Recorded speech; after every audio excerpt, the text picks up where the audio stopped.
উপভোগ করে।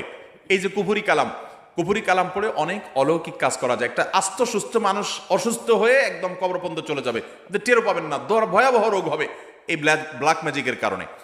কালো জাদু, এটা যে বললাম খেলোয়াড়দেরকে পর্যন্ত করা হয়। এটা আমাদের দেশে ঘরে ঘরে। আপনি বাঁচতে চান, নাম্বার এক, আপনার ঘরকে কোরআন দিয়ে আলোকিত করতে হবে। ভাইরা আমার, আমি বিভিন্ন সময় বলার চেষ্টা করি, আপনি ইমানদার হিসেবে, মুসলমান হিসেবে আপনার মধ্যে শয়তান মাঝে মধ্যে সন্দেহ ঢুকায় যে ইসলাম আসলে সত্য কিনা, না হুজুররা এসব বকওয়াস কথা বলে টলে। আপনার ইমানের মধ্যে যদি কোনো প্রকার সংশয় শয়তান সৃষ্টি করতে চায়, আমি আপনাকে দায়িত্ব নিয়ে আল্লাহর শপথ করে বলতে পারি, এই কোরআন হলো এমন এক জীবন্ত মিরাকল, জীবন্ত মুজিজা। এই কোরআনের অলৌকিকত্ব দেখার পর আপনি ইমান আনতে বাধ্য হবেন। পৃথিবীতে যত বেঈমান মুসলমান হয়, যত কাফেররা ইমান আনে, তাদের বেশিরভাগ দেখবেন এই কোরআন যখন নির্মোহভাবে আগাগোড়া পড়ে ফেলে, সে এর কাছে মাথা নত করা